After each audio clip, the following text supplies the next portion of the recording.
تو یہ جو باقی کی 6 قسمیں ہیں یہ انشاء کی قسمیں ہیں، یعنی اولاً 2 قسمیں ہیں، نمبر 1 خبر، نمبر 2 انشاء، پھر انشاء کی یہ باقی قسمیں انہوں نے بیان کی ہیں۔ نمبر 2 امر، وہ کلام ہے جو کسی کام کو کرنے کے مطالبے پر دلالت کرے، جیسے اضرب تو مار۔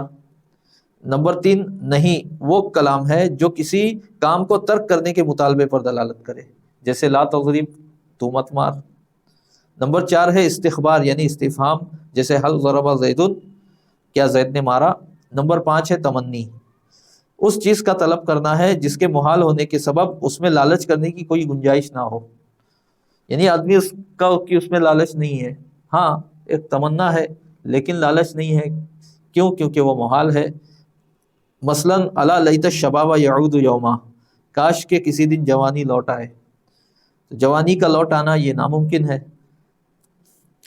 تو تمنی کی ایک قسم تو یہ ہے کہ جس کے محال ہونے کے سبب اس میں لالچ کی کوئی گنجائش نہ ہو، اور دوسری قسم ہے یا جس کے حصول میں دشواری ہو، یعنی وہ محال تو نہ ہو، ممکن ہو مگر اس کے حصول میں دشواری ہو، جیسے کوئی نا امید ہو کر کہے لیت لی مالا فاحج بہ، کاش کہ میرے پاس مال ہوتا تو میں اس کے ذریعے سے ضرور حج کرتا۔ اس کی امید نہیں ہے مال آئے کہیں سے، اس کی کوئی امید نہیں ہے، یا تو وقت نکل گیا ہے حج کا، یا اس کے پاس مال اتنا آئے کہ حج کرے، اس کی بظاہر کوئی امید نظر نہیں آتی، تو نا امید ہو کر کوئی کہے یاسیت کے ساتھ لیت لی مالا فاحج بہ، کاش کہ میرے پاس مال ہوتا، میرا مال ہوتا تو میں اس سے ضرور حج کرتا۔ تو کہنے کا مطلب یہ ہے کہ تمنی کی 2 قسمیں ہیں، ایک محال، دوسرا ممکن مگر دشوار۔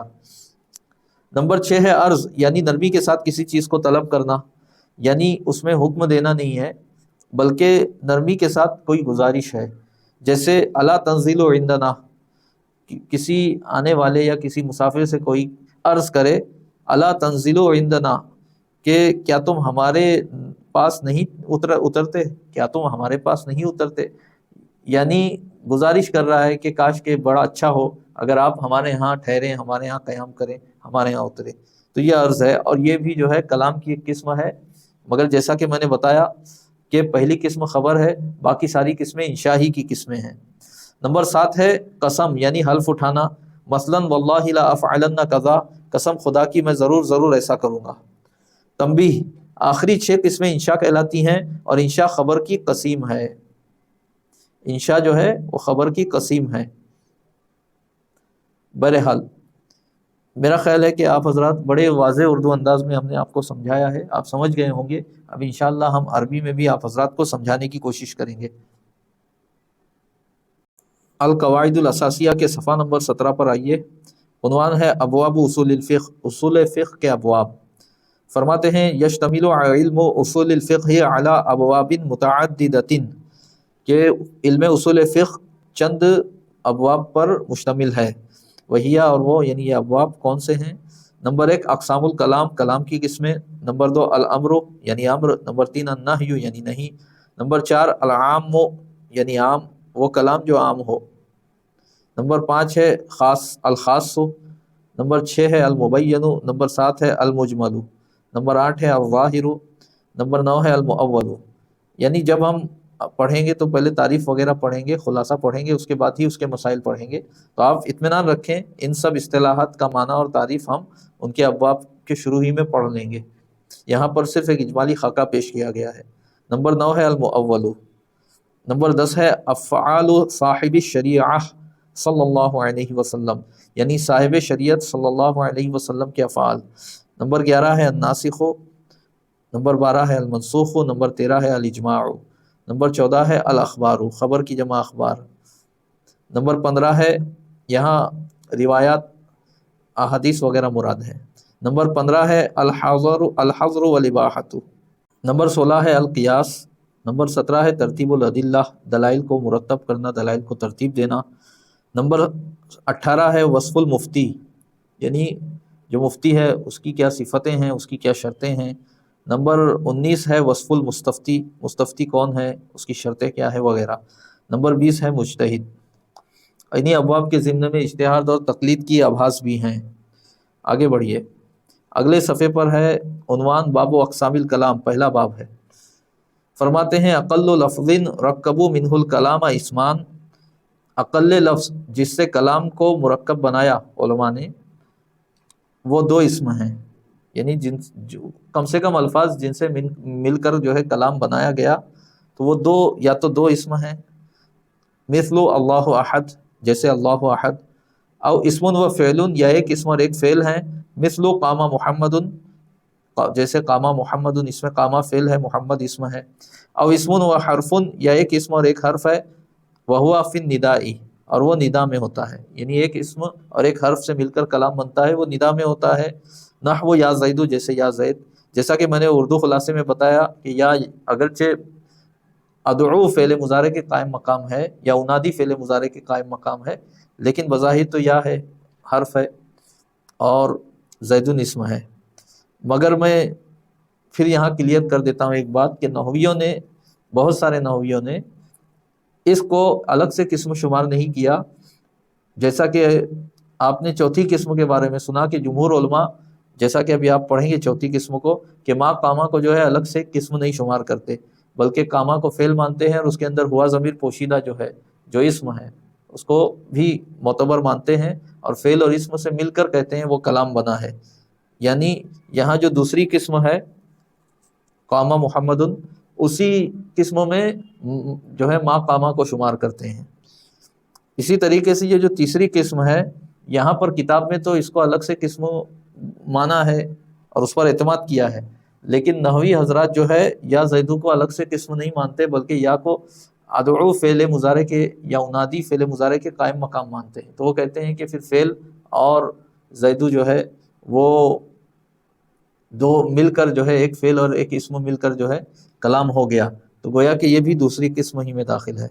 بہرحال یہاں پر جو ہے انہوں نے، مالکی صاحب نے اور علامہ محلی نے بھی یا زیدو کو جو ہے مستقل الگ قسم سے شمار کیا کہ کلام کی ایک قسم یہ ہے کہ کلام ایک حرف اور ایک اسم سے مل کر بنتا ہے، جیسے یا زیدو، او فعل و حرف، یا ایک فعل اور ایک حرف، نحو ماقامہ، جیسے ماقامہ، وہذا القسم اثبتہ بعضهم، اور یہ قسم وہ ہے جسے بعض علماء نے ثابت رکھا ہے، ولم یعد، اور انہوں نے جو ہے یہ عدہ یعد یعنی شمار کرنا، اور قامہ میں جو ضمیر مستتر ہے اس کو انہوں نے شمار نہیں کیا ایک مستقل کلمہ، وہ قامہ، وہ ضمیر جو الراجعہ الی زیدین، جو زید کی طرف راجع ہے، یعنی ما قبل میں زید کا ذکر گزرا تو اس کی طرف ما قامہ میں جو ہوا ضمیر ہے وہ راجع ہے۔ مثلا زید ایک مراد لے لیں تھوڑی دیر کے لیے، کل یہ بعض علماء نے اسے ایک مستقل قسم ثابت مانا، اور اس ضمیر کو جو قامہ میں مستتر ہے، جو زید کی طرف راجع ہے، مثلا اس کو ایک مستقل کلمہ جو ہے شمار نہیں کیا، لعدم ظہورہ، اس کے ظاہر نہ ہونے کی وجہ سے، اس کے بارز نہ ہونے کی وجہ سے لفظ میں، مگر والجمہور علی عدہ کلمتن، اور جمہور اس کو ایک مستقل کلمہ شمار کرنے پر ہیں۔ جمہور کا کہنا ہے نہیں، قامہ جو پوشیدہ ہے اگرچہ بظاہر ملفوظ نہیں ہے، لفظ میں نہیں ہے، مگر وہ ایک مستقل کلمہ ہے، تو وہ اس چوتھی قسم کو ایک مستقل قسم نہیں شمار کرتے، بلکہ وہ دوسری قسم میں شامل کرتے ہیں۔ پھر آگے فرماتے ہیں تقسیم الکلام، کلام کی تقسیم، یہ ایک دوسرے اعتبار سے ہے۔ فرماتے ہیں وَيَنْقَسِمُ الْكَلَامُ إِلَىٰ خَبَرٍ، اور کلام منقسم ہوتا ہے خبر کی طرف۔ خبر کیا ہے؟ وَهُوَ مَا يَحْتَمِلُ الصِّدْقَ وَالْكِذْبَ لِذَاتِهِ، اور خبر وہ کلام ہے جو ذاتی طور پہ صدق و کذب کا احتمال رکھے، یعنی فی نفسہ ہی وہ صدق و کذب کا احتمال رکھے۔ فرماتے ہیں وَإِلَىٰ أَمْرٍ، اور امر کی طرف منقسم ہوتا ہے۔ امر کی تعریف کر رہے ہیں وَهُوَ مَا يَدُلُّ عَلَىٰ طَلَبِ الْفِعْلِ، اور امر وہ کلام ہے جو فعل کے طلب پر دلالت کرتا ہے، کسی کام کے کرنے کے مطالبے پر دلالت کرتا ہے، جیسے اضرب، تو مار، اس سے مارنے کا مطالبہ سمجھ میں آتا ہے۔ وَإِلَىٰ نَهْيٍ، اور نہیں کی طرف منقسم ہوتا ہے کلام، جیسے لا تضرب، تو مت مار۔ وَهُوَ مَا يَدُلُّ عَلَىٰ طَلَبِ التَّرْكِ، اور نہیں وہ کلام ہے جو طلب ترک پر دلالت کرتا ہے، یعنی کسی کام کے نہ کرنے کے مطالبے پر دلالت کرتا ہے، جیسے لا تضرب جو ہے مارنے کو ترک کرنے کے مطالبے پر دلالت کرتا ہے۔ وَإِلَىٰ اسْتِخْبَارٍ، اور استخبار کی طرف منقسم ہوتا ہے۔ استخبار کا کیا مطلب ہے؟ وَهُوَ الاستفہام، اور وہ استفہام ہے۔ یہاں مثال نہیں دی گئی ہے، میں دے دیتا ہوں، جیسے حل ضرب زید، کیا زید نے مارا، فرماتے ہیں وَيَنْقَسِمُ الْكَلَامُ أَيْضًا، اور نیز کلام منقسم ہوتا ہے، تقسیم ہوتا ہے اِلیٰ تمنٍ، تمنی کی طرف۔ فرماتے ہیں آگے وَهُوَ طَلَبُ مَا لَا مَطْمَعَ فِيهِ، اور تمنی اس چیز کا طلب کرنا ہے جس میں خواہش کی کوئی گنجائش نہ ہو۔ مطمع کہتے ہیں وہ چیز جس کی خواہش کی جائے، ما لا مطمع فیہ، یعنی جس میں خواہش کی کوئی گنجائش نہ ہو کیونکہ وہ محال ہے۔ او ما فیہ عسر، یا اس چیز کا طلب کرنا جس میں عسر ہے یعنی دشواری ہے جس کے حصول میں۔ فالاول، تو پہلا، نحو الا لیت الشباب یعود یوما، جیسے کاش کے کسی دن جوانی لوٹ آئے، تو جوانی کا لوٹ آنا محال ہے۔ والثانی، اور دوسرا، کقول منقطع الرجاء، امید جس کی ٹوٹ چکی ہے، اس کا یہ کہنا لیت لی مالا فاحج بہ، کاش کہ میرے پاس مال ہوتا تو ضرور میں اس سے حج کرتا، کاش کہ میرے لیے مال ہوتا تو میں ضرور اس سے حج کرتا۔ تو یہ ناممکن تو نہیں ہے کہ اس کے پاس مال آئے، لیکن بظاہر جو ہے اس کی امید اب ختم ہو گئی ہے، تو وہ اس طرح کہے گا تمنی کا استعمال کر کے، تمنی کے صیغے کا استعمال کر کے۔ وَإِلَىٰ عَرْضٍ، اور کلام عرض کی طرف منقسم ہوتا ہے۔ وَهُوَ الطَّلَبُ بِرِفْقٍ، یہ رفق را کے کسرے کے ساتھ ہے، را کے فتحے کے ساتھ۔ رفق اس کا کچھ اور معنی ہے، رفق یعنی نرمی، مہربانی، تو نرمی کے ساتھ کسی چیز کا طلب کرنا عرض کہلاتا ہے۔ نحو، جیسے الا تنزل بنا، الا تنزل عندنا، تو کیا تم ہمارے ہاں نہیں اترتے، التجا کر رہا ہے، خواہش ظاہر کر رہا ہے۔ وَإِلَىٰ قَسَمٍ، اور قسم کی طرف، قسم کیا ہے، وَهُوَ الْحَلْفُ، اور وہ حلف ہے۔ نحو وَاللَّهِ لَأَفْعَلَنَّ كَذَا، جیسے قسم خدا کی میں ضرور ایسا کروں گا۔ اگلے صفحے پر اب حقیقت اور مجاز کا بیان ہے، انشاءاللہ اگلی کلپ میں اس پر گفتگو فرمائیں گے۔ وصلی اللہ علی سیدنا محمد وآلہ وصحبہ اجمعین والحمد للہ رب العالمین۔